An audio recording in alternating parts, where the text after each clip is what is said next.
Hello and welcome to Gloves Off number 11, How the Grinch Stole Content. I'm your host, Chris ZX, along with my co-hosts, Koopa, Dahu Doris, Chris. Dahu Doris to you, ML, Hello, how's it going?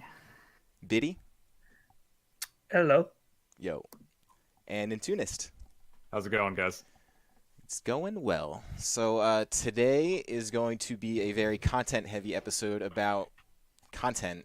And I have to tell you that I'm feeling just a little motivated in general after watching TwitchCon over the weekend, which it was interesting to watch. I don't want to jump into that immediately, but that's sort of going to be like where a lot of this is coming from. But I feel like even in just like modern time right now, like just the definition of content has sort of shifted, and that's mostly with like all of the new ways to consume content, things like Twitch, things like YouTube, Spotify, iTunes, all those great things.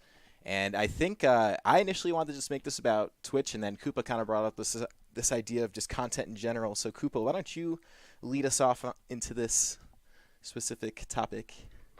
Yeah, so basically I came across this from a couple of points. Number one, TwitchCon is very topical. There's a lot of cool stuff that came out of TwitchCon, both seeing a little bit of the event myself and just talking to my friends that went there.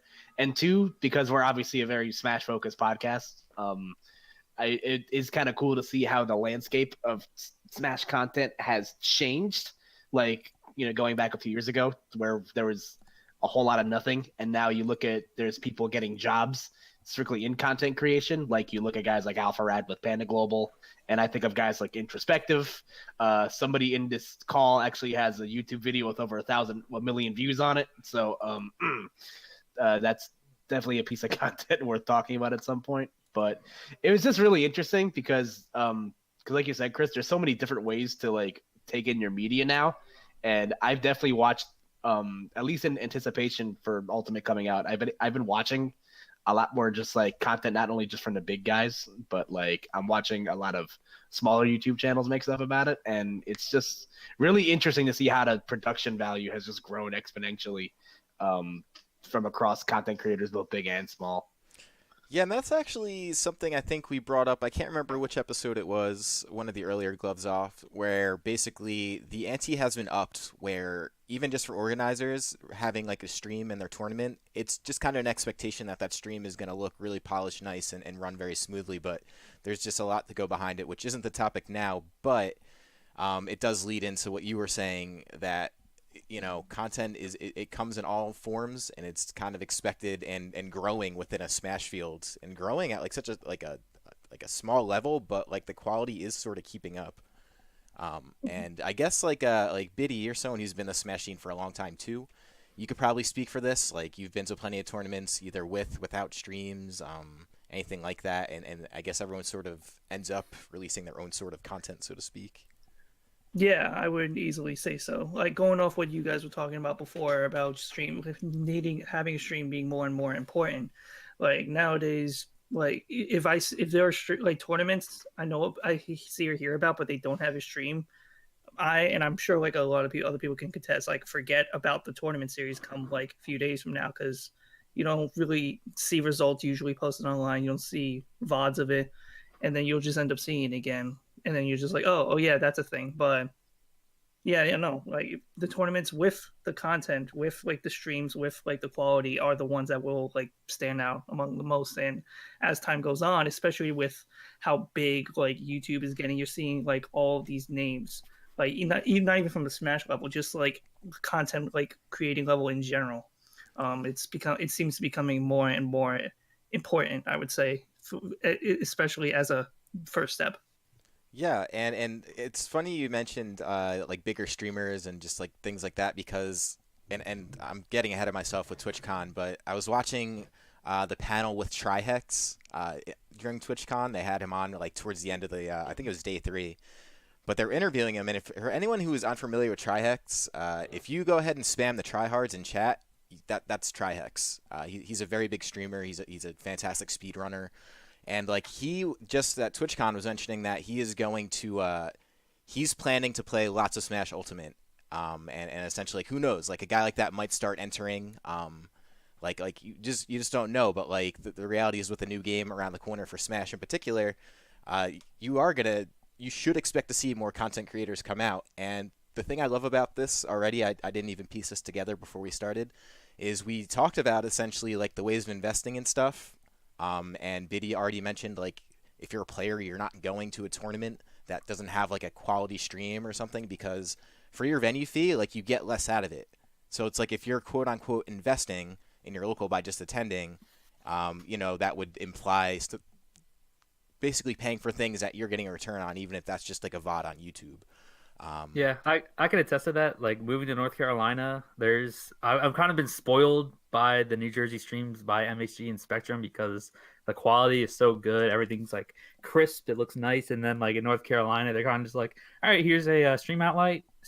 There's the commentators. It's an open little Omni mic, and you can just go ahead and have some fun. And it's like, it's not quite the quality that I'm used to. So it's like a culture shock kind of thing, Plugging your stream into a bottle of barbecue sauce. Yeah, kind of streaming from a laptop type of thing. If you even have a bottle of barbecue sauce for you to plug it into at all. I remember I was on vacation down in South Carolina for 1 week. I'm like, you know what? I'll go to a Smash tournament down here, and literally, it's a big state. Like they have like 3 sub-regions, like Myrtle Beach, Charlotte, and one other place. And Myrtle Beach was North like, Carolina. Yes. Get bodied. Holy So this is a social studies podcast, all right? I got a good grade in class. It's all right. We'll have the quiz next week. No. I was down there. It was like around the biggest one I could possibly go to. That was around Myrtle Beach, and they not only did not have a stream, it was only around like a 6-man local and everything. So it really puts into perspective, like living in like more like a bigger metropolitan area, if you would, or just like around like the tri-state area. Like just the resources we have and the people who are willing to do that, how much bigger that can really make certain tournaments not only seem but be. So it puts things into perspective. Yeah, and that's it's so crazy because like you do see like the West Coast, especially with 2GG being so overly developed with things like Smash content, and I think that's mostly just because of 2GG. Like I can't even think of another like California streamer really. There's obviously plenty, but like that's like you hear California, and even though they're just SoCal, it's just like, oh, 2GG.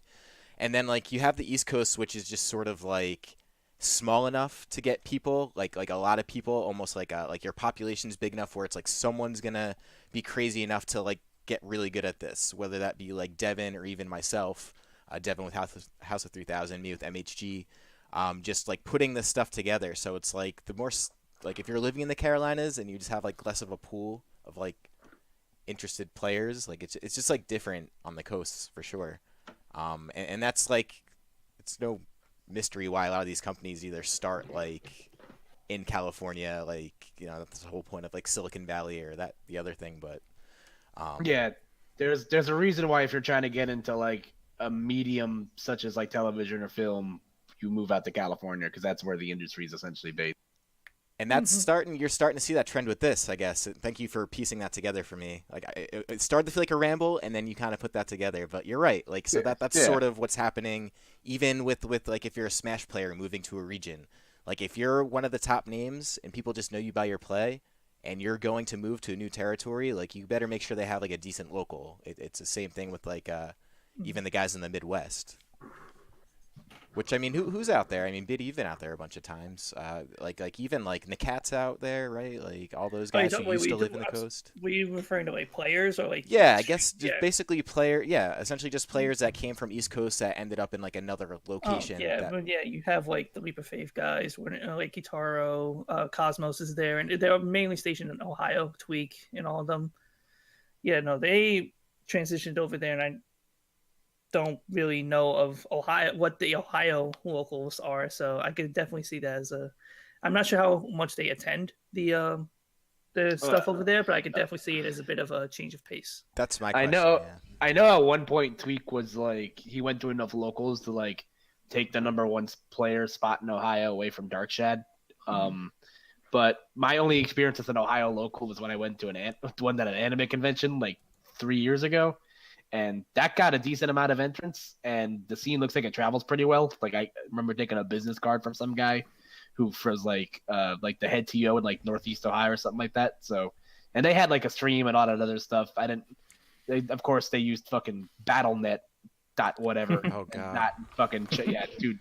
Never again. That was the waste of my fucking time. I can't wait for the Anime Con podcast where I can just lay off on these people because was not a happy camper. But yeah. So I mean, we're talking about a pretty specific type of content with Smash Bros. And even just like competitive gaming in general. But there's so much different kinds of content out there. And even something like an esport, like a Smash, there's like so much content that could come just within that, you know, like you have everything from like current events and news to like, you know, that's like your informative stuff. And then you get like your shit posts and memes, like those kinds of channels. Then like people who get like artsy and creative, then the storytelling, everything, reality. Yeah, that was a lot of what I alluded to in the beginning because there really wasn't a lot of like, I think the only like super serious content creators I can think of at the beginning of the game was like Zero, and because even people like Nairo didn't get along to like the content creation of things like side things until like a few years ago. Well, because he was like 15 when he started, wasn't he? Like he was he's 21 now, so he was still 16-ish. He was a baby when the game first came out. Yikes, that's fucking scary. My God. Well, so and that makes sense though. But keep going. Yeah, but I was gonna say there's I do like how like the different sorts of content has like spawned up just as the years have progressed. Because Alpharad did a lot of the meme stuff, and that's still kind of his niche. He does sort of like the awkward like cutaway, like cut out the music type like stuff. Like Nintendo's another guy that comes to mind as like a really like guy that's came from content creation, but like still plays the game pretty frequently. And then you get people to make like character guides and all that other stuff. And then you have Nintoonist, who made a "We Are Number One" meme video that eclipsed over 1 million views. Wait, really? Yeah, I know, crazy, right? Oh wow, I gotta meet that guy. That guy sounds awesome. Yeah, tell us about that a little bit, man. All right. Well, that was when my channel. I have been a content creator since like 2013, and for years, you know, like I don't know, I didn't upload like super consistently or anything, and when I did, I still didn't get too far in anything. And then years went by, and I still wasn't even in like the quadruple digits in terms of like followers, right? And then it was around late 2016. I'll explain it for people who like may not understand it. Around late 2016, which was the year of memes, mind you, there were so many amazing memes that year, like SpongeGar and everything. Ugh. Definitely downgraded. We need. SpongeGar makes me laugh to this day. But anyway. We needed those memes that year, man. Oh, for sure. Why do you think it happened? Remember to go vote. Remember to go vote. That is very important, everybody. But late 2016, around that time, came arguably the best meme of that year. You know, that's very debatable to some people, but whatever. The Icelandic children's show Lazy Town from the early 2000s. For some reason, just meme culture, it just blew up, became a meme, whatever. Particularly a song from one episode in which the main villain of the show, Robbie Rotten, hires some more cronies to take down his enemy, Sporticus. They sing a song called "We Are Number One," and what people were doing is that they were taking that song and they were replacing the word "one" and just cutting away to anything. Like I remember one that my friend made that apparently some other people had a similar idea. It was called "We Are Number One," but everyone is PewDiePie, just like blowing into a recorder as high as he possibly can. So every time like that lyric came around, it just cut to that. So me being, it was very silly, you know, like the stuff that came around. Oh, every time the word "one" comes around, it cuts to another meme from that year, like just silly stuff like that. That was pretty much the gist of that meme. And me being a smasher, I thought, okay, this is a trend. Obviously, I want to capitalize on this, and I really love this meme. So even if it wasn't too much of a trend, I want to do this anyway, just for me, you know? So me being a smasher, I decided to make mine about Smash. Mine was called "We Are Number One," but everyone was a Smash Brothers player getting so salty that they throw their controller on the ground. And, so yeah, the song would just play like "We Are Number," and then it just cuts right to like just a footage of some local, some dude with his camera, something on the stream or anything, somebody popping off going "yes," and the other dude just fucking just shucking it down. And for some reason, that video just blew up. And I knew that video, as soon as I made it, I knew it was going to get a lot of views because it was just the latest meme at the time. It was right in the ripeness, the prime time of that meme. You know, like a lot of those videos were getting a lot of views from channels who typically didn't get too many views, mine included. So I knew that it was just, even if I wanted or didn't want to make it, I knew it was a good idea to make one regardless. And it just rapidly grew faster than any other video on my channel. Really quickly got 1,000 views, 2,000, quickly got to like 40,000 real quick. And I'm just like, okay, this video is going to take up pretty quick. And then in a month, it got like 1 million. And I was like, oh my sweet holy God. Like, that is the least thing I expected, because I have seen so many We Are Number One videos with such incredible editing. I remember like this one guy did. It might have been Mautendu. No, it wasn't Mautendu. It was somebody else. Who took the segment of that episode of Sesame Street that Jack Black was on, where he was talking with Elmo about stop signs, remixed all the lyrics into the actual song of We Are Number One. It was like, okay, Elmo, I can see the stop sign, but hey, Elmo, I can't find the octagon. And it was so beautifully remixed and edited, and it didn't even crack 1 million. It had way less views than mine. And I looked at mine, I'm just like, how does this even compare? Why did mine blow up? You know, it makes you think, you know, and I think maybe it's because like that might have been like the Jack Black thing was like a meme that like some other people used before. Mautendu, I remember he was one of the first people who made like a whole remix video off of that. And my video, I've seen the comment section of that. Believe me, I mean, as content creators, we don't want to sometimes. We have to. We do read. We sometimes do. I don't do it very often anymore. But a lot of people were actually introduced to the competitive Smash scene from that. And I felt bad because it was in a very negative way. People were just like, oh my God, like these guys are such babies taking this video game so seriously like this. Oh my God, I can't believe there's like a whole community of these people. And for a while I was like, no. Yeah, the weird existential attachment that comes. But you know what though? Like that raises like a whole nother thing in my mind where like you had mentioned like even just talk of memes. Like, that in itself is, like, content, like, quality meme production. But, like, that's, like, something that's, like, kind of... I don't want to say it's new, because it's been around as long as the internet's been around. But believe it or not, like, there's people who are just now figuring out how the internet works, despite it being out for, like, 30... Or not 30, but, like, 20 years. Oh, for sure. It also sort of to, like, a little bit piggyback off what Nintendo is going on, just real quick. Because content creation... I've been doing this since 2009, I would say. But it seems that's almost now 10 years. Holy crap! I know. Yeah, I know. I started when I was 16. You're old. I know. Right? Going back to talk about how young Nairo was, he beat me in tournament when he was 11. Oh no. Oh, anyway, so what we talked about before, how Nintunis had that video blow up, and that kind of like progressed, like it made an impact pretty much. At least back then. Old YouTube and stuff around 2009, 2012, that wasn't something that was like extremely common at all.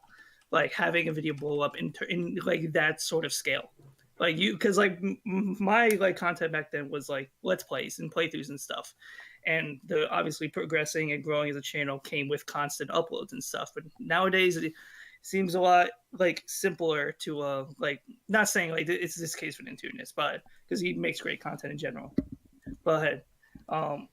Like pointing out like one thing and then being able to ride off the wave of that seems like a lot more like common to me nowadays, at least from my stand. Because like you like someone you can relate to that with Smash 4 was sort of like Alpharad, not necessarily like he didn't earn it, of course he did, but like when he put out that first like Smash 4 like how to. It like blew up, and as the few more and more he produced, he just kept growing from there.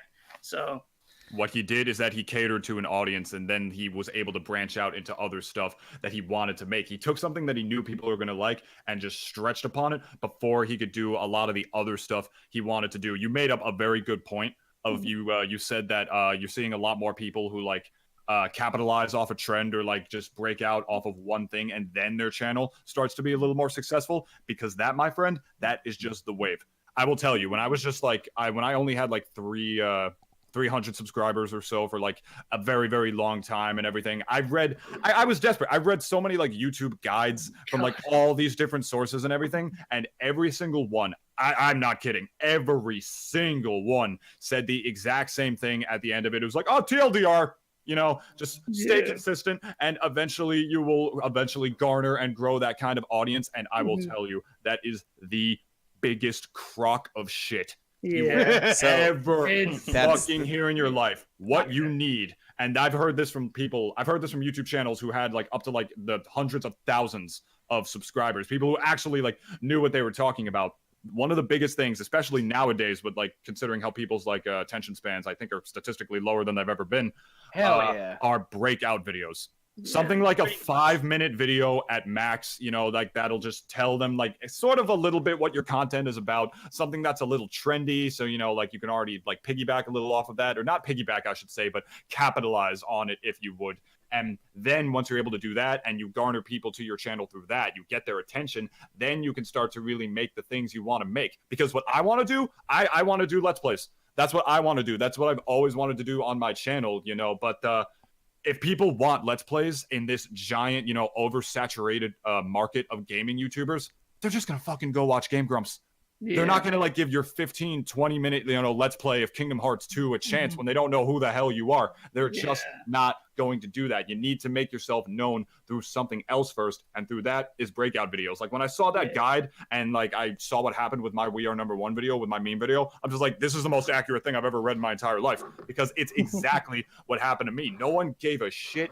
No one cared about my channel at all. No one really gave me a chance or anything who I was until I made that video. And I can safely say that if I didn't make that video, didn't capitalize on the meme trend, didn't sort of, quote unquote, sell out, as some people will call it, if you will, I would not be where I am today. In terms of content creation.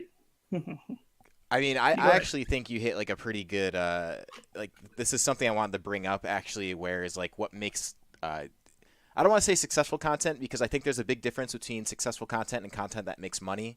I do think that they're different things.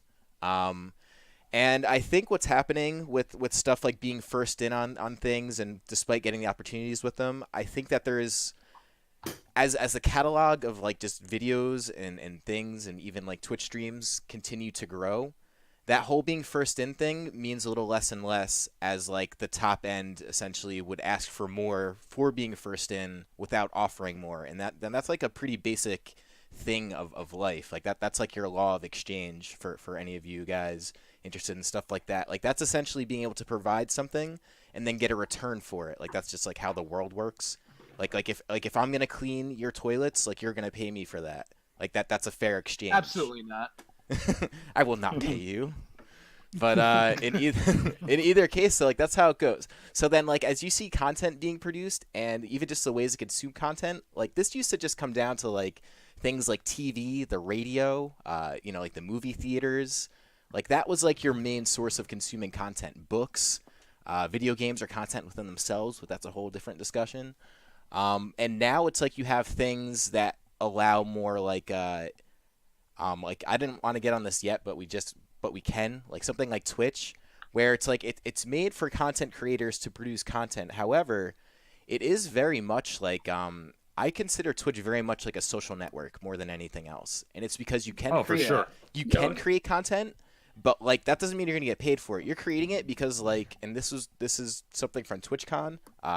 The co-founder Kevin Lin was he had a panel, and he was saying like if he had to explain Twitch, he would say it's basically like when you're just hanging out with your friends or your family and someone's playing a video game and you're just sitting in the room and just watching, like that's Twitch. So to me, that's just social. Now that doesn't mean that the platform isn't good enough to where you could take that same sort of formula and produce something of value within it, whether that be to like educate or to like even to share stories with something like Smash content. You know what I mean? Like something like we're doing in sense like where you're creating a story of some sort or like showing something. But I do think that there's like a big mix up between like just creating content and feeling you should be making money and like actually producing something that would otherwise make money in like the quote unquote traditional realms of like entertainment. Yeah. And I'm really glad you brought that up, because like you said, there was always kind of like one or two ways to consume content. Like you either listen to the radio or like read a newspaper or something like that. But as content's evolved, like at least people around my age, like I hardly see people that have TVs in their house anymore. Like most people are getting their stuff via like a combination of two things. Like Twitch is becoming obviously much bigger because not only can you watch somebody, play video games, but people host talk shows on Twitch. You can watch Bob Ross paint something for 12 hours on Twitch. You can well, that's like you actually watch someone cook something. Bob Ross, but like that's actually that did prompt it because like watching TwitchCon and like that whole stream, like it just made me realize like you could tell like they're just streaming it like any other stream, but it looks like a TV broadcast, just like with the quality of equipment they have. And then like I believe it's their podcast, which is Dropped Frames, is like the main Twitch podcast. That's where they were interviewing. Like they had a Kevin Smith interview, which was incredible. I might even go ahead and link that in the description upon uploading this, but essentially like a guy like Kevin Smith, for anyone who's unfamiliar. He is a producer, writer. He's Silent Bob from Jay and Silent Bob. I don't know. I don't think anyone's gonna understand that. Great movie. Please, God, watch that movie. Yeah. Well, and if you're from New Jersey, he's a New Jersey guy. Yeah. Like they're from New Jersey, but in either case they had him up, who's like sort of like pretty just like chill dude. He's in the comics. He's like he writes kind of just like goofy stuff. Like he's just like a good personality. In his movies, he was always silent, but he gave like this 40-minute like amazing thing at TwitchCon, basically about like creating your content and just basically creating your own thing because you want to create it to like see it, not necessarily like because that's how he said his movies grew up. Like he was just like shitting around with like Jason Mewes, who's like his buddy, who just is like he is like a walking shitpost. But like this is like before these things were shareable online, you know what I mean? Like Jason Mewes couldn't have like a YouTube channel where he just did like pranks and dumb stuff. Like it came down to a movie. Like that was the way to tell your story. But like telling your story now is as easy as like creating a Twitch channel and essentially just hitting the go live button. Like that's it now. It's totally different. Like film was like a language, and then now it's like you have something like Twitch that you could communicate with. And even if you still like film, there's plenty of ways to even just put anything out. You got Twitch where you could do it live. You've got YouTube where you can record things, and then like Twitter and Facebook, you could just film on your phone and post any video. Like Meech and Dope Island on Twitter are some of the funniest guys that I've ever seen make skits like that. Because Twitter has like they have a limit for things, like for video lengths, but they make some of like the funniest things on Twitter that I think like video wise that I've ever seen. And that's a so big... there's just so many different ways to do it. You're absolutely right, man, because and that's like kind of the future, right? So like content in big productions, that's very much like that's more art now than it is like mainstream entertainment. Like going to the movie, that's at this point like that's like going to like I don't want to say the museum. That's not at all close like comparison, but like it's more of like a trip because otherwise like you're streaming everything. And the reality is like the attention spans, as Koopa mentioned, are just or no, I guess that was Antunes mentioned. They're just not as big as like you would expect. Well, I think you mentioned it earlier. So it's just like as people are living through like social media apps, like kind of going from one feed to the next, content then becomes something almost like a marketing tool outside of just like a creation. And then that's where it gets a little hazy with like advertisers and services and stuff. But like if you're scrolling through, content could be a 30-second like clip. That 30-second clip could be something showing like Master Hand Gaming, like a little like glimpse of it, or that clip could be about fucking like like boobies or cream cheese or like fucking socks or something. Like sometimes together. Yeah, like maybe some new like contraption. So like the point is like that's content now, and then that's like a pretty popular term, even like buzzword with like any kind of like business, like content marketing. It's like making like little bits of things that are kind of useful to otherwise move your product, but it doesn't always have to be at a product. In its purest form, like content is mostly just putting an idea out there and making it a reality, like sharing it in some way. Like that's content. And something I think that's really cool about how content's evolved is that you're seeing stuff like video games crossing over into the other mediums, like sort of how like the other mediums are crossing on to Twitch. Like you see people like I was obviously talking about Bob Ross before, but like you see stuff like Twitch plays Pokemon or Twitch plays Yu-Gi-Oh. Like they're showing like they're giving you multiple ways to like take in these different mediums.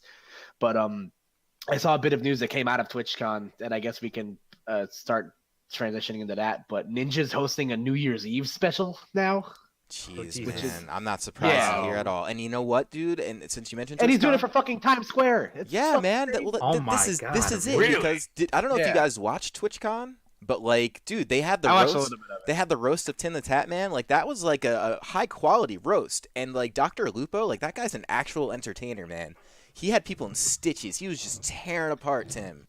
Like I gotta go back and watch that. That sounds hilarious. dude, it was good. Like it looked like it was like something that was like professional actors. And then when you think about it, like these guys are pros. Like they're going live every day for like the bulk of their day. Like this is it. Like this is the new form of education, excuse me, of like entertainment and like media. I mean, it could be the form of education, but that's a pretty big one. But Hey man, I mean, if it wasn't for those like online math lab videos, I'd probably still be in community college right now. So, yeah, definitely has a little to do with education. But again, that's whatever. Yeah, that's just like content could be anything. It could be entertaining, it could be educational. Like Khan Academy is like the big, like, I guess tutorial, not really tutorials, but like they instruct you on like things like science and math and things like that. So there's basically, if you can create something or think of something and you can make content out of it, you can make a lot of money. well, that's the thing, dude. Out Like of nowhere. these channels are not being used at all to their potential. Like that's what I think about Twitch streams, because I think like some people like and Tunis, you were saying this earlier too. Like you either make like a let's play or anything, and you're right. Like the mainstream people who have the most like visibility, they're just gonna get more visibility because like that. This is where like modern day advertising comes in. Someone just pays them to like blast ads.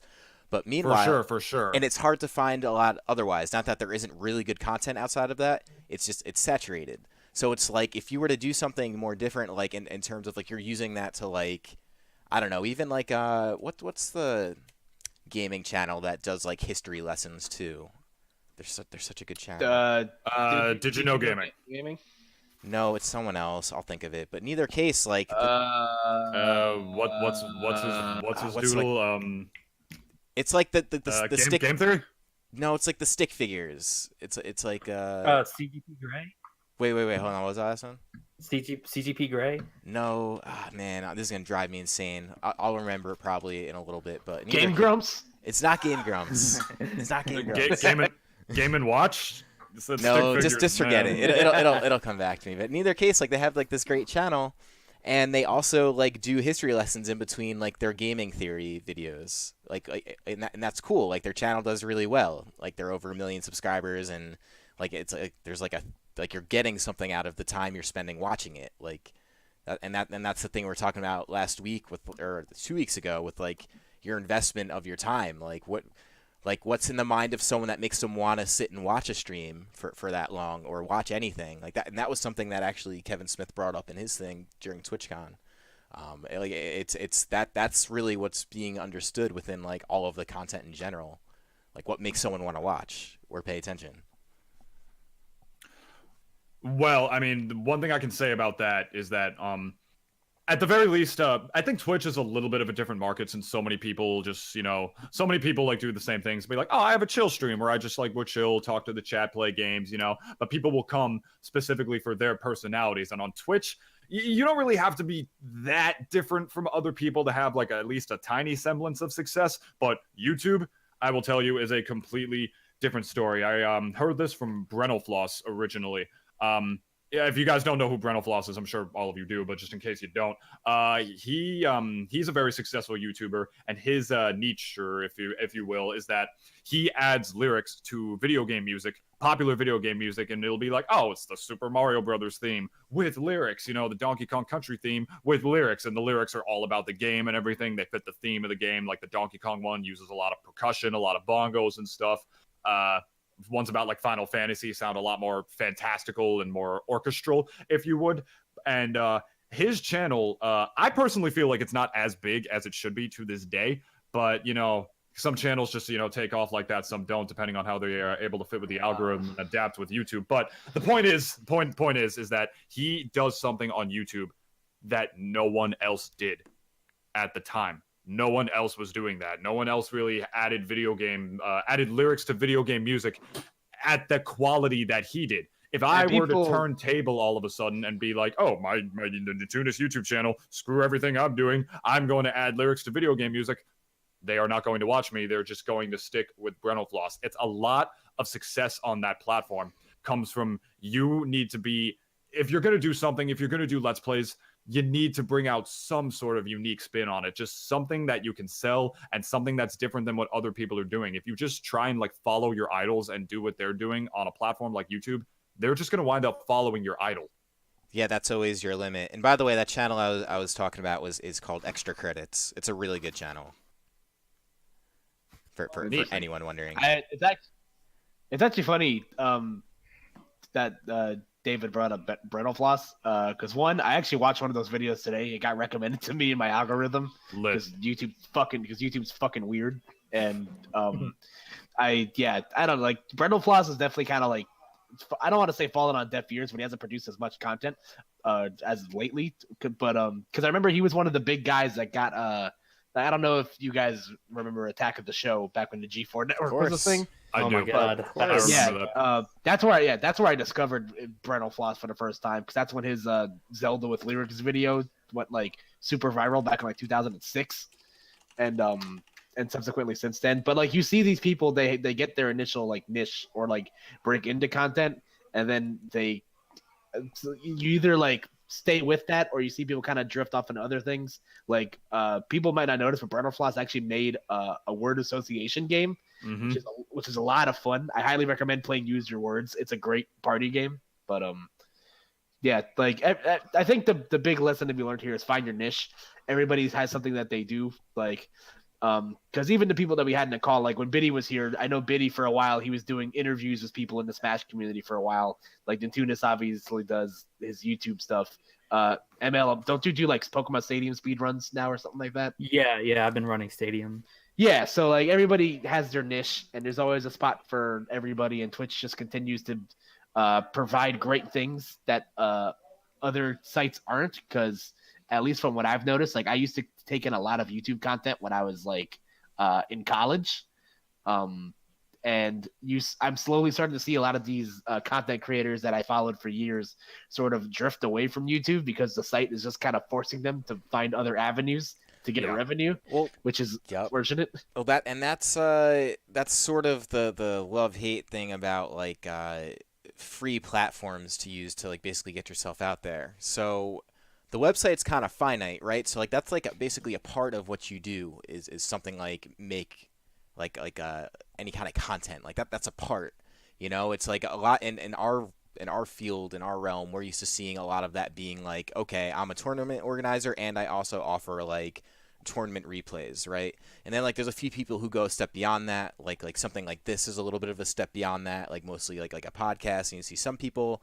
like Panda Global, like they have like their rankings, like there has to be some sort of thing, right? And then like your brick and mortar stuff, like Mastermind Gaming, I'm sure the structure of Mastermind Gaming is going to be much different, like between now and like another 2 years. Like I already could tell you, like, sure. Like I have plans on that, like and it can't all be Twitch, because unless I'm basically counting on something to be entirely crowdfunded that people believe in that much, like it's just not gonna happen. Like this is like a part, like well, I guess without getting you're kind of getting into the darker side of content creation, where it's like you put a lot of work into something, but it's also reliant on other people watching and consuming your stuff. Don't even get me started. Well, also, if no one watches or consumes your stuff, then you're kind of doing all this for not sort of. So that's sort of the thing, though, and that's why I say like something like Twitch, where you can get subs and you can get like things like that. Until the website gets fixed, and I know Kevin Lind, I mentioned him earlier, co-founder of Twitch, was basically talking about how they are working on just that, essentially like discovery and helping channels get found and this, that, the other thing. But like it's why I think it's more of a social network, because if you're doing these things, you can't really expect a return out of it unless like, I don't know, it's no different than trying to go be like an actor. Like there's a certain amount of things you have to hit to basically become not only recognizable but able to consistently hit that level of like entertainment.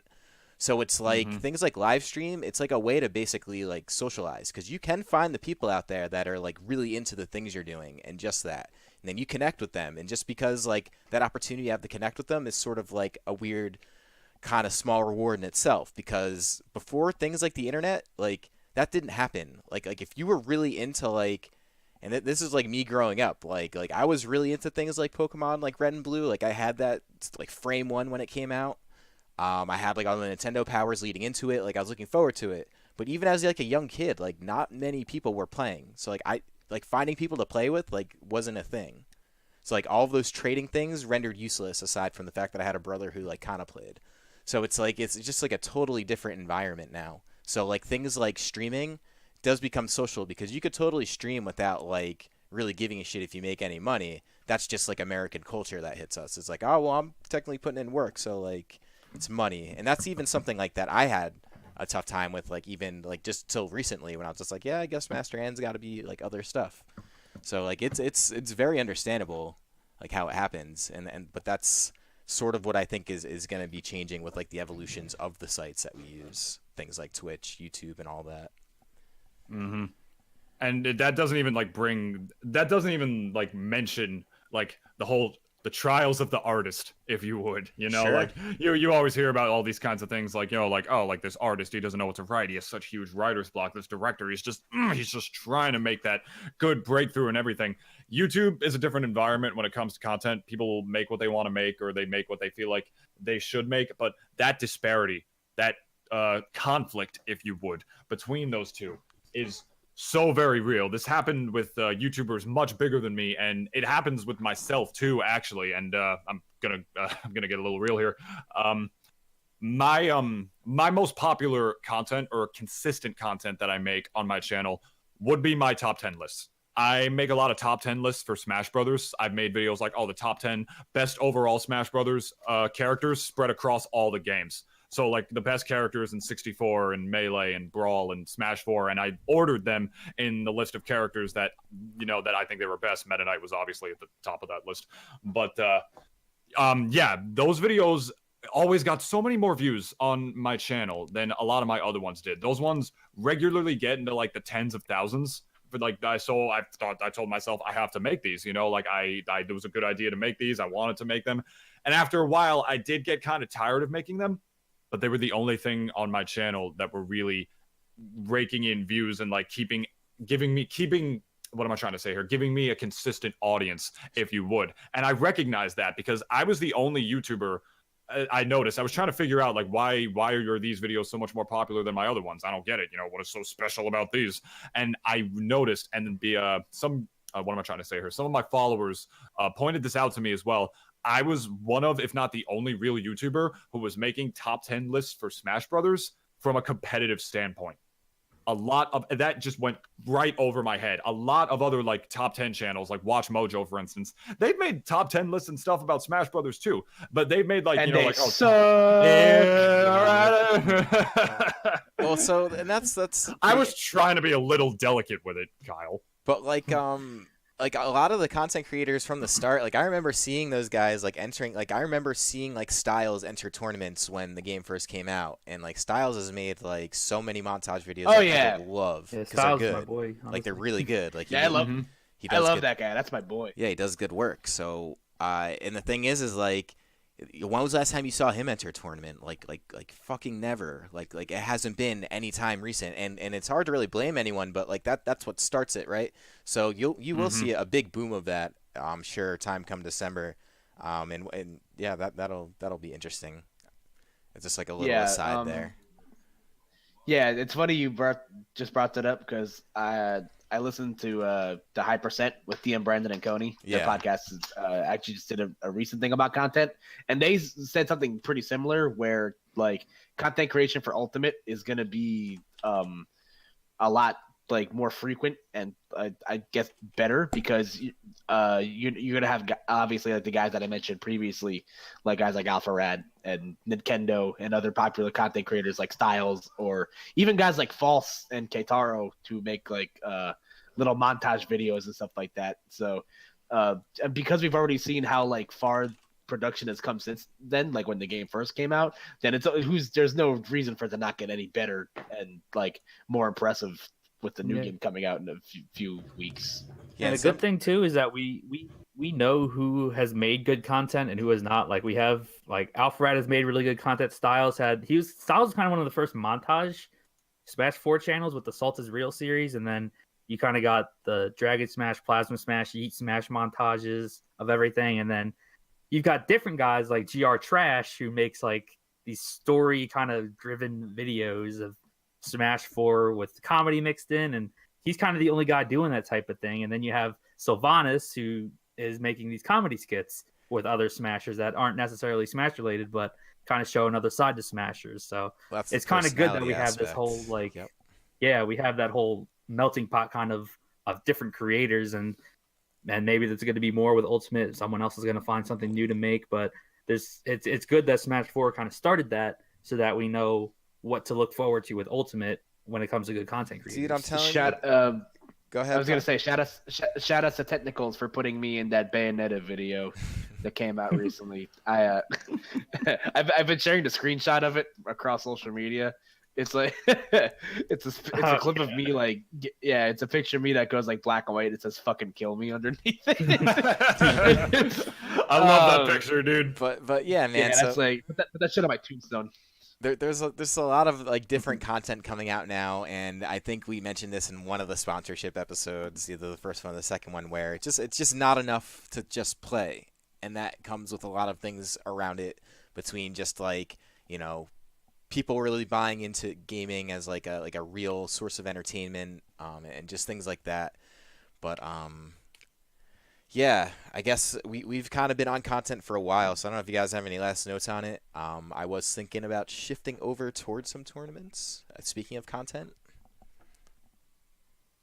Yeah, I think we're good to do that. I don't think there's anything else. I think Ninja's really hosting a New Year's Eve special. Twitch.tv/Ninja. It's the second golden age of television, my friend. I mean, it just only makes sense. Dude, it's crazy. You really got to watch that over the roast. You internet, got to watch that essentially. roast. It's in the tab. I was gonna say if Ninja wants to do the New Year's Eve tradition right, he needs to go full Dick Van Dyke and start the countdown, and everybody else is at 8. He's got to. You mean Dick Clark? Yeah, Yeah, that's Dick that Clark. I was gonna say Dick Clark. I wasn't sure. No, yeah, that's Dick Clark. I don't think he does. I feel like I laughed way harder at that than I should have. Yeah, don't mind me. I'm just an ignorant piece What's of shit. going to be interesting for that is like the demographic of like 18 to 24-year-olds watching Ninja versus 18 to 24-year-olds watching on like CBS or NBC the New Year's countdown. Well, That's dude, a that's good gonna be point. That interesting might to be see. glaring. that's the beauty of something with Twitch and sort of being like a social network, is like this is like a very real way to it is like, even though Twitch doesn't feel organic, like it is pretty organic, and that was something I kind of saw on TwitchCon. Like these guys, even who are on the higher end of Twitch, just seeing them sort of like get together and what that's like it's interesting. Because like at this point, that's almost like company culture. Like if you would think of like Twitch as a network. And you know, I'm sure we're going to see more streaming sites in the future with their own niches. Twitch is obviously being gaming. YouTube kind of has everything. And then like, you know, there's like even things like Mixer. Like I know Mixer is something no one talks about, and it's sort of its own platform, but that's almost like has its own little culture about it. So yeah, I don't really know what to say with the future of all content creation, but all I can tell you is with all the different ways to consume and with the way that things are done now and how quickly things happen, it's an ever-changing landscape. And I will say on a final note on content creation, Twitch also announced their like squad streams, which allows multiple streams like put together as one stream. I could just think of what cool things could happen with tournaments, even if they're like placed in different areas or in the same tournament, like showing all the games at once. Like there's a lot of really cool stuff that can happen with that, quite honestly. Even like that could be good for like a replay channel. Like you could make like an NFL Red Zone network. Like there's stuff you can do. But that all comes along with growing your locals and growing all the streams available, and then blah blah blah blah blah blah blah blah blah blah. Support your locals. Yeah, because the only thing I can think with that, or not the only, but one of the things is like when 2GG and they have their secondary stream for whatever else is happening, like they stream winners, the other streams losers. You have that on at the same time, and then boom, you don't have to keep flipping between other Twitch channels in different tabs to watch what's going on a certain stream. So my big question is just how is this going to run? Because in the sake of being social, you can make like I can make a Master Hand Gaming 1, 2, 3, and 4, or forces us to collaborate. So I'm really looking forward to seeing how people react to that as well, because I think really the only way to really grow and the way to make like the best content collectively is essentially to work together with stuff like that. Like that's a feature that's sort of said to me like, yeah, Twitch is more of a team than it is like trying to raise competitors, and they should be, because like you're really just trying to grow a viewing base, and that's kind of it. But I did mention support your locals, so we did have some locals last week. And remember when I thought, or like I like saw the same Xeno results twice, and I like thought it was like Dill beating Venia a fourth time. Well, Dill did actually beat Venia a fourth time last week. So that Zoink Scoob. dude. So you know what that makes me feel like. Seeing New York end off like this is kind of funny to me, because this reminds me of like old New Jersey, like when Gons and James were grand finals. It's like every week, like it really kind of feels like that to me. You good? Are you alright, Chris? You're kind of like going mad You about are. that. Yeah, you were lagging quite a bit in your voice. Oh no, that's not good. Yeah, I'm seeing my connection's not great here. We'll try and move on quick. But I don't know what you caught in all of that. But for anyone listening to the recording, you probably heard loud and clear. But basically, Dill beat Venia 4 times in a row. Reminds me of New Jersey. Reminds me of like James and Gons back in the day. That was basically it. Reminds me of home. Yes. Well, you want to talk about like tournaments and what that really means? I was casting that set. Actually, I was doing the top 8 with Asti for that Xeno. I was there. Nice. And that Dill, when he beat Venia for that time, he is actually the only player, the only New York player on top of that as well, to have won 4 Xenos in a row. Wow. Oh, That has wow. actually never been done before. And I interviewed him about it, and I was like, Dill, how do you feel? How do you feel? And he was like, good. You know, so Because he just goes there and he that was, wins, you know, the man. He's extent not of what I- like. that was the extent of what I got. But I mean, I did tell him. I mean, you did technically make history for this amazing local we have out here. So if you want to talk about the impact that has, Have you seen Dill's Oh. Twitter? I actually Yeah. haven't. It's His not Twitter's existent. pretty. It's based. I'll tell you that. Yeah. Dude, Because that's they link the tweet every time, and you see $1 billion, and it's like, oh, cool. I never hear from Dill ever. I want to see what he's like. Oh And then man, you see his it's Twitter. He just doesn't say sucks. anything. dude, It it's- sucks, man. Like I was hoping in that season where I went off and I beat him and a whole bunch of other people. The one we had right before that was when everybody was like putting little quotations for the New Jersey PR, and you know, obviously I didn't make it, but like if I did and there were quotations, I had one prepared, and I think it was the most beautiful thing. I was gonna write. Mine was gonna be, "I wish I had $1 billion." Damn. Yeah. I thought you were going to keep it a secret.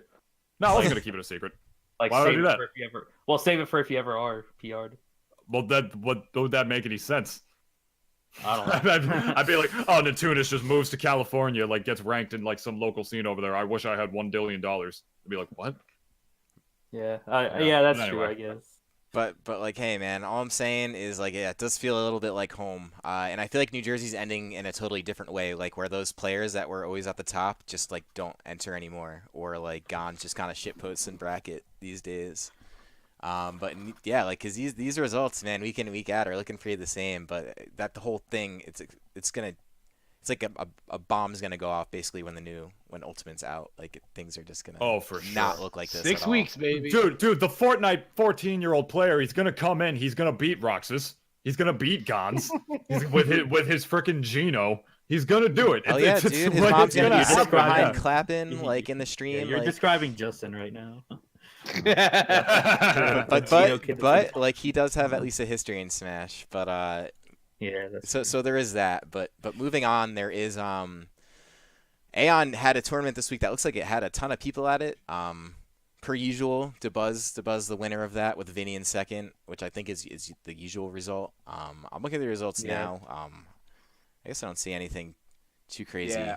But Usually Vinny runs house unless the Buzz shows up, in which case the Buzz usually wins pretty handily. So Yeah, the Doesn't Buzz really didn't go to surprise me. Canada Cup either, so made sense for him to stay home and get some money that way, win a tournament. For sure. But yeah, man. So and it's funny. I think I can't even remember what was Escape from Yoshi's Island like 2 weeks ago. I'm just seeing the two Yoshis in 7th and 9th, I think it was. or 7th and 13th. resident Yoshis. I don't think anyone else has that other than Aeon. That's pretty cool. Let's see. Thank God. Fuck that character. Yeah. Let's see A what. button the character, bro. And I would say most notably this weekend was Spectrum's long-awaited. Don't call it a monthly because it's been 7 months, but probably will be a monthly moving forward. Was Prism. Let's see here. Yeah. And Juice consistently winning these events, man. Like this is it. Like Spectrum, like most of the tournaments I run, I feel like it's usually like a Philly person winning.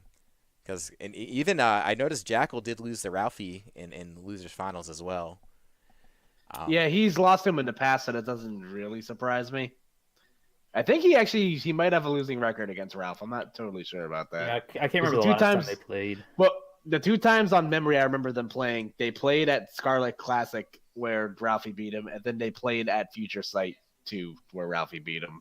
So, I don't know. It's just one of those things where it might just be a player thing, not just a character thing. I don't know. And But, like this was a dense bracket, by the way. 60 people. Oh yeah, Chaos went 1 and 2. Zoinks. Well, because when Yeah, was the last that's time how Chaos crazy it played? was. Like I can't even remember. But like Even what him year and did they hit- Tokyo in doubles, they lost pretty early. I think they got 9th or 13th in doubles. But look at the top 4 there looks so strong. And these are guys who've been like kind of really involved towards the end of Smash 4's lifespan and its lifespan. Juice, Ralphie, Jackal, and Odyssey. Like these are kind of the names now. I'm really hoping that the skills do transfer over because these guys are definitely writing a bit of their own history here because like they've been dominating most of the events in this area.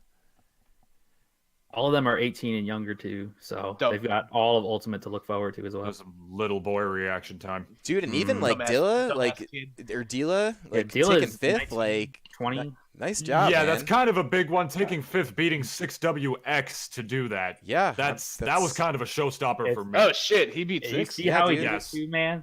He had a great day. He lived a back throw at like 160 somehow on town, and then he comes down, Nair story at 5th, fucking blows him up off the top of town. I hope I make PR, dude.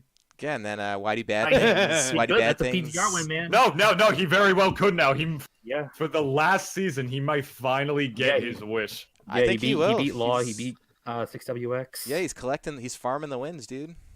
Not farming, but like he's Yeah. fine. He's No, fine. we gotta. I remember No, Dark Matter actually telling him like something about like Dila after he like won or did really well at some tournament. Dark Matter was saying like, dude, I'm not saying this to be mean, but that's not enough. What really matters more are these other tournaments like Prism or like these other like regionals or monthlies, if you can call them that, whatever. He's like, I'm not saying that to be mean. I'm just saying like you gotta have good showings there if you want any chance of making PR. And Dila apparently just listened. And he's like, yeah, I'm just gonna up tilt the shit out of 6WX. And Yeah, Well, Dark Matter was right too, put my because that's way how on Dark it. Matter made PR a couple times. Oh yeah, I remember the last Started time off he did strong. recently because he got top 8 at Prism and Smash Quest that season. Though didn't he also Radiance too? Top 8, I believe. Yeah, Yeah, that Radiance. He got it was Radiance. Radiance. That was the one I meant, not Prism. I apologize. right, It was right. Radiance and Smash Quest. Yeah. And Now, just we- put his way back on. Same placement he was on the last time he was on it too. You know, it's a shame. If we rank Dilla, we're gonna have to change this themed Arcadian. I guess we were playing. No. Dun, dun, dun. But yeah. So and then I noticed there was also some other kind of unusual, I guess we'll say, stuff to happen at Spectrum over the past few days. Was Gons placing outside of top 3, losing to Con. That's not Mr. Con. That's just Con, who's Connor. Yeah, that's just Connor. Yeah, I was gonna bring that up at some point. He did upset Biddy that tournament. yeah. He's moving The up. artist formerly known as Connor. He's been consistently 4th, and then finally breaking through a couple of his demons in Gons, and I'm actually gonna check the bracket to see who else he beat. He But, plays just lame enough of a Bayo for it to work. well, hey man, it works. Doesn't he and also main good for Rosa him. too? Yeah, he he has plays Rosa, Rosalina.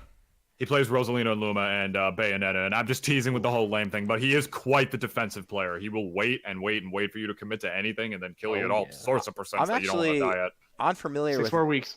I'm not familiar with Dylan, but I do see Clune, a name that I see quite a bit popping up, just going to tournaments, breaking into a top 8. So that's pretty cool. Steezy being somewhat consistent. We've been seeing his name in the top 8s of Spectrum. What else happened in this tournament? Oh, and Blue. It's coming out and winning his own tournament. That's nice. Doing like a Shoyo James. You have Nintutist, as expected, winning the third day Arcadian. Oh, wait, he had fucking work till 4. Ah. Oh, that's right. There was that Arcadian, too. I actually don't have the bracket for that. Yeah. Con won. Oh, did he? He Wow, good for him, man. won I'm that glad I tournament from the winner's asked. side. Second place was Hayes. Third place, Glenn. Third place? Oh, I Yeah. didn't know Glenn won. Yeah, I literally tweeted about it. I wrote that I dead ass would have won that tournament though, and then a whole bunch of people started saying the same thing, and it made me very upset. But anyway, That's cool, yes, man. Good. Con definitely showing that he can do really well at these things. I wasn't really surprised to see him win that tournament. That's actually a pretty great weekend. That's winning an Arcadian and taking top 8 at like a pretty sizable, like I guess we'll call it a monthly scale event. Like that's pretty nice, man. It's a good day. 6 Yeah. more weeks. I always knew he was capable of that. But 6 more anyhow, weeks. Yeah, with all due respect to him, his playstyle is getting nerfed. in with all Ultimate, due dude. respect, 6 more weeks. But I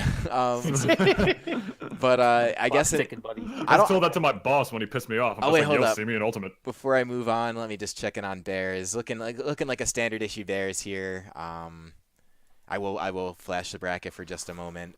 With the Juice coming in first, so also having a good weekend is Juice. No surprise there. GWJ taking second. I did notice he did get upset by Spectrum Local at Prism, but still repping strong at home.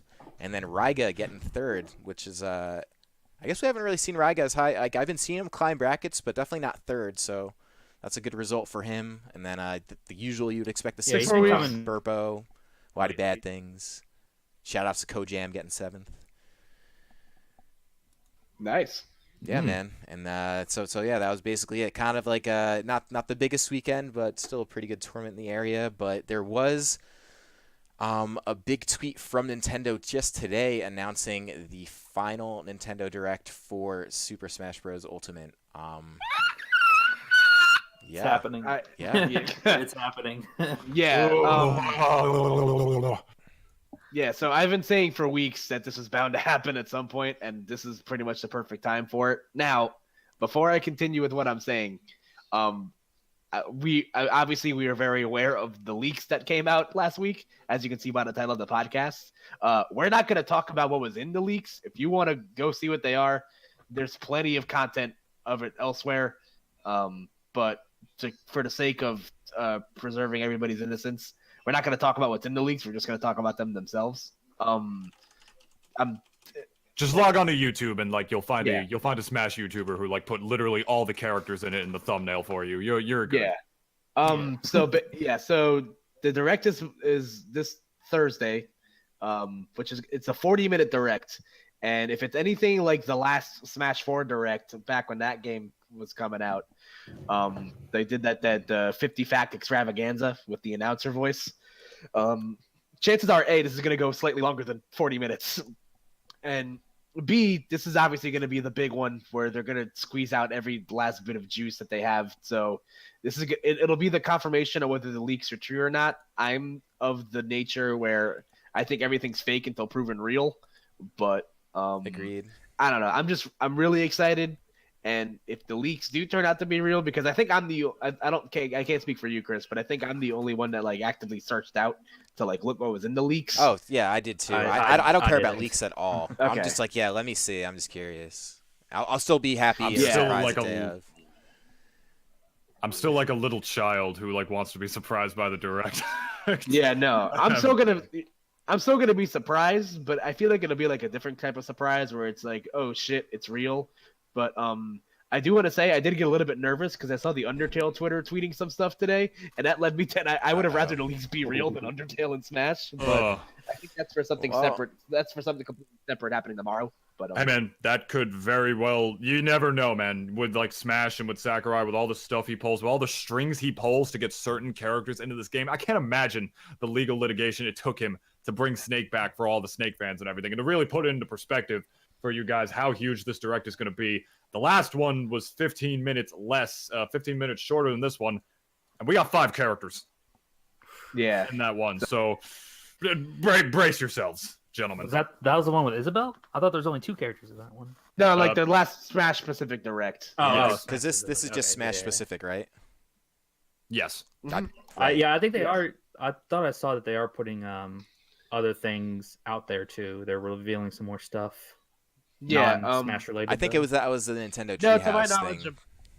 Oh, yeah. that's in the treehouse. Yeah, Okay. post show. Yeah, so I'm personally excited for. I mean, obviously the character stuff is cool because Sakurai's hinted that we get to see all the characters revealed before the game actually comes out. So there's like no secret punches to be pulled.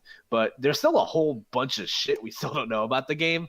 Like there's obviously still the single player aspect of things that we don't know about. And I was actually watching a podcast earlier, or like a video talking about this earlier, but they said, or Sakurai said in the initial Smash, or like in the Smash Ultimate reveal direct, where that they've streamlined the ways on how to unlock fighters, and we technically still don't know how to do that. I feel like that kind of plays into what that blurred out single player mode potentially was. Oh.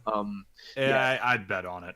Yeah, so we're probably gonna see that. We're probably gonna the thing that would blow my mind is if we get like a global test fire announcement or something like that. Like something like the last like week of November or something like that. Like that would be fucking crazy. I But- think that's pretty realistic. Yeah, 'cause, like, the it's test been fire to- thing.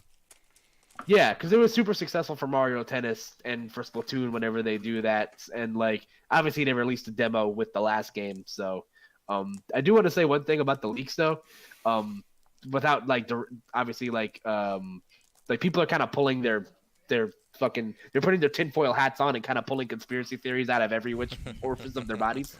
But my favorite thing, or my favorite constant in this whole thing, is how because I think back to the ESRB leak from last year, or like when Smash 4 was coming out, and it's kind of funny how Little Mac is in the center of both of the leaks because everyone's just like, oh, Shulk is just Little Mac but reskinned. This is fake. Oh my Or- god, I remember that. Yeah. That was one of the big ones for me. Yeah, and now people are pointing at the or on this. If you look at the Smash Direct or like the Smash Ultimate website, there's that small like bit of the banner that's cropped awkwardly, and Little Mac's glove is like cut off. And if you know about the leaks, you know there's supposed to be a character between him and where Olimar is standing. So it's kind of ironic how Little Mac just constantly finds himself in the face of controversy, like he's some kind of like an And also, my last comment about the leak is we need to get these leakers better cell phones, man.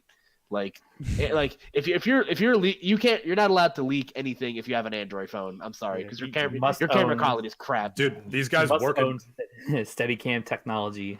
Dude, these guys work at Nintendo. They send out the leaks and then they lose their jobs. They can't afford better phones, man. I mean, Their phones are built in with motion blur. That's like asking like a Sasquatch hunter to have like a color camera, you know?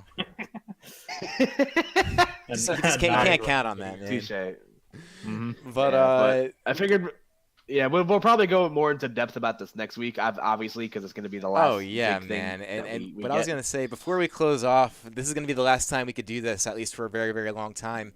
Do we want to go around the call and give one final guess as to who might be revealed in Smash, or one final like, oh, I wish? Yeah, I think that's a good idea. I think that's a good All right, way you- to end it today. You can go first, Matt.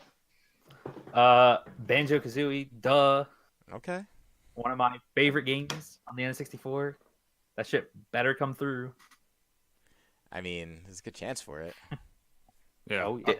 Are we talking characters who like we want most to be revealed, or the ones we think are going to be revealed on Thursday? We could do Bit of ones we both. want most. Like, yeah, or both, like, honestly. This is the last time we ever talked Like about it. Go nuts. Banjo falls under both of those for me. That's definitely fair. That's good. That's up for sure. For me, I guess I would ascend onto another plane of existence, and therefore wouldn't even be able to play Ultimate if they reveal Paper Mario on Thursday. I'm gone. You know, I'm transcending. You know, it'll be the best meditation session I've ever had. You turn into 2D yourself.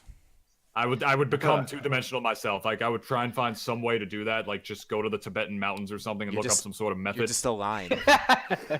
That's just No, a line. you'd either him or Gino. But I got to be honest, in terms of characters that I think revealed, listen, I think Banjo's going to be in it, man.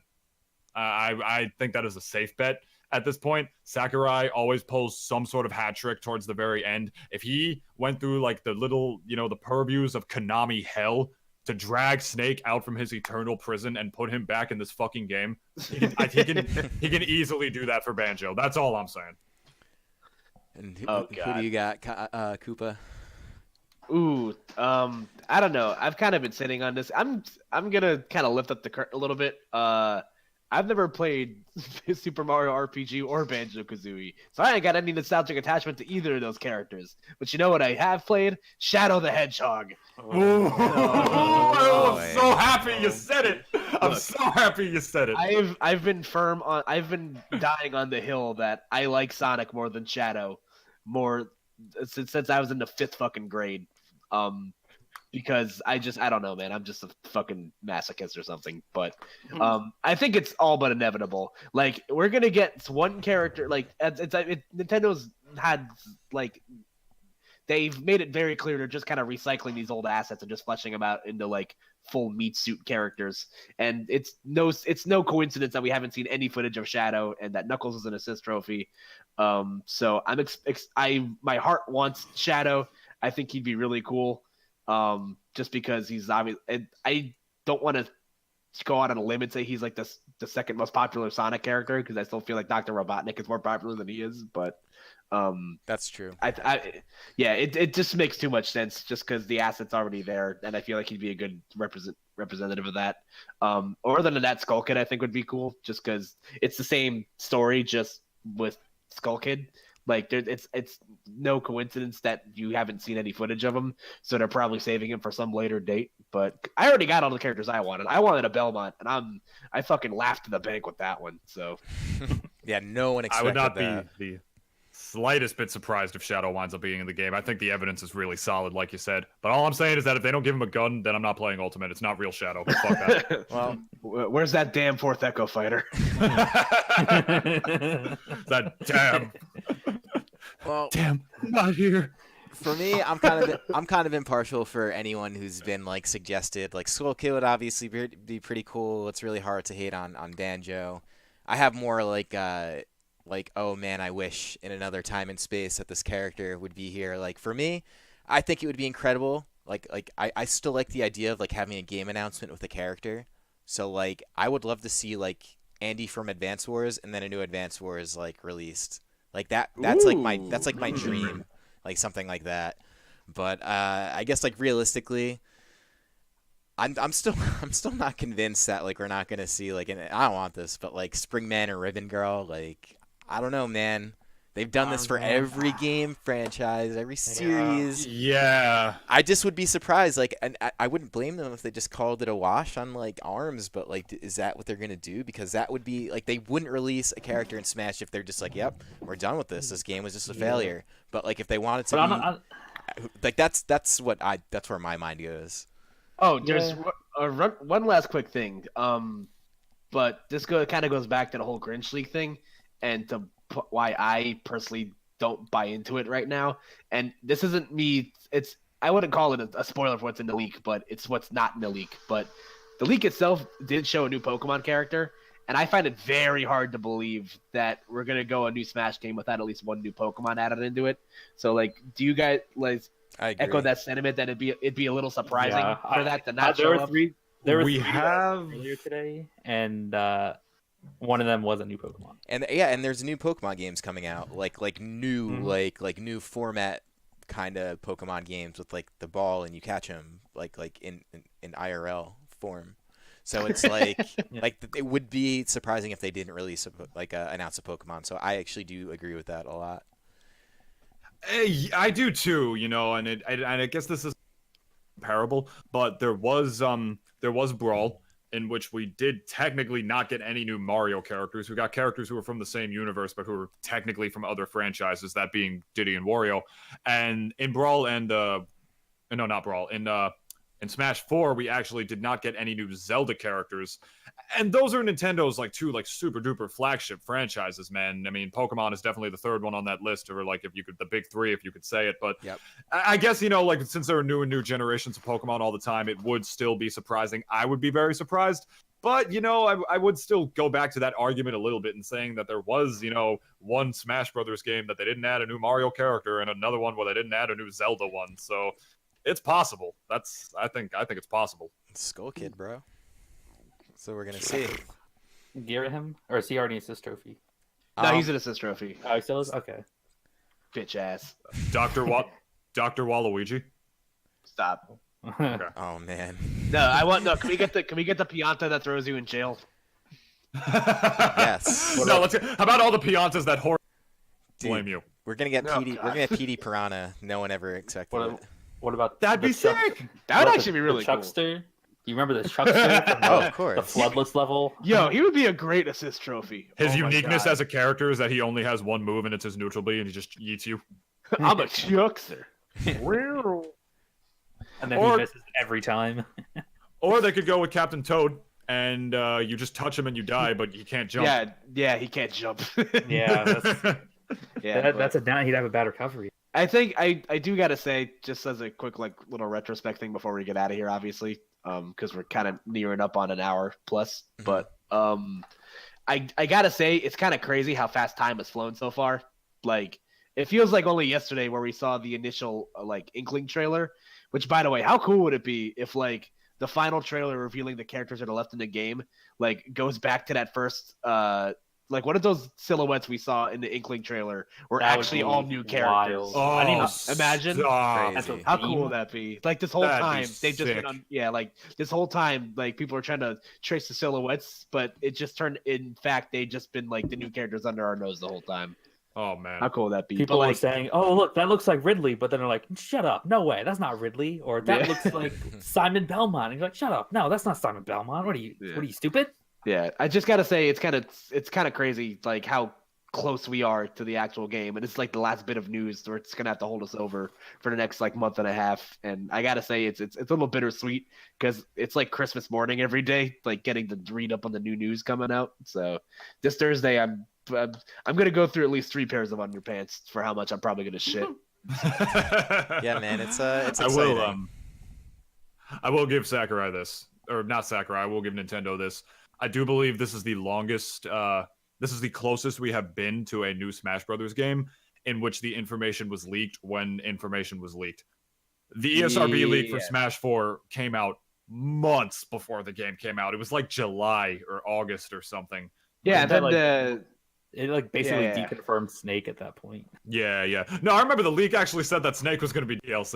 Got some stuff wrong, Oh, Jesus. which was cool. Said Snake, the Chorus Boys, Wolf, Isaac, I think was one of them as well. Everything else super accurate, but then he listed all these characters are going to be DLC, and one of them was the Ice Climbers too. I'm out, bitches. Those were his exact words, by the way, when he finished the leak, and he got all the DLC characters wrong, except for Mewtwo. He did predict Mewtwo, but everything else totally accurate. And I remember Brawl's full roster was leaked pretty soon before the game came out as well. The whole thing was leaked on YouTube, but this one, I believe it's the closest. I believe this leak came out closer to the game's release than it's ever really been. So, like, I understood when so many people like said they didn't care at this point. The game's right around the corner. You know, the direct's gonna come out. But me, I don't know. I guess it's the inner child in me. I still want to see the grand reveal and be surprised like a kid on Christmas morning, as Koopa said earlier.